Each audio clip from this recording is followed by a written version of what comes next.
Lorsque nous faisons le pas décisif en nous fiant à la parole de Dieu, gardons-nous de tourner nos regards sur nous-mêmes pour voir si l'œuvre se fait et de surveiller, pour ainsi dire, l'opération de Dieu. Colossiens 2,12.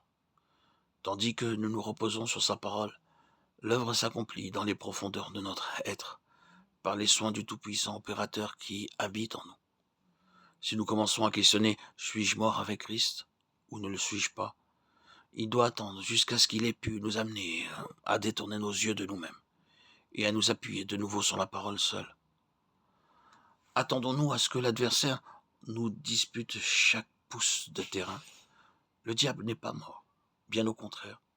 Lorsque nous trouvons un refuge en Christ sur la croix, il semble plus vivant que jamais. Que le Sauveur vivant qui demeure dans nos cœurs nous garde de toutes ces attaques subtiles. Nous expérimenterons alors la victoire à chaque pas de chemin, car il est notre ennemi vaincu. Rappelons-nous que c'est en vain que nous demandons à Dieu de nous affranchir de nous-mêmes, si nous retenons volontairement une seule chose qui serve les intérêts de la vie propre. En revanche, une pleine délivrance nous sera accordée si, en toute sincérité, nous permettons à Christ de nous posséder entièrement, et si nous déposons à la croix d'une manière toute pratique chaque élément nouveau de la vie propre, dès qu'il nous est révélé.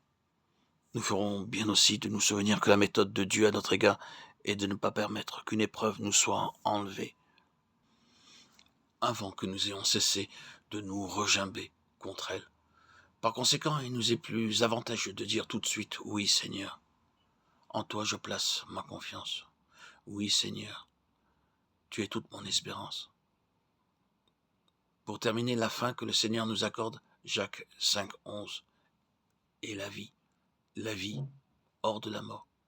Si nous avons été identifiés avec lui dans la ressemblance de sa mort, nous le serons aussi dans la ressemblance de sa résurrection. Romains 6,5. Portons notre confiance en lui pour qu'il accomplisse son œuvre dans nos cœurs, tandis que nous cédons à son action. Portons notre confiance en lui implicitement et obéissons promptement. Prenons garde, en rendant témoignage, de ne pas proclamer « je suis mort », car c'est attirer l'attention sur soi-même. C'est le moi, sous une forme subtile.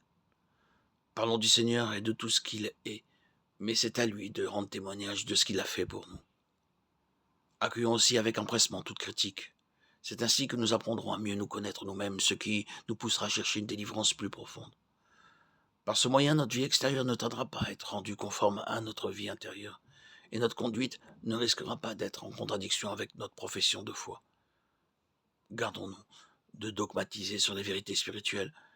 Si Dieu rend témoignage à la réalité de notre expérience, nous n'aurons pas besoin d'en parler beaucoup nous-mêmes.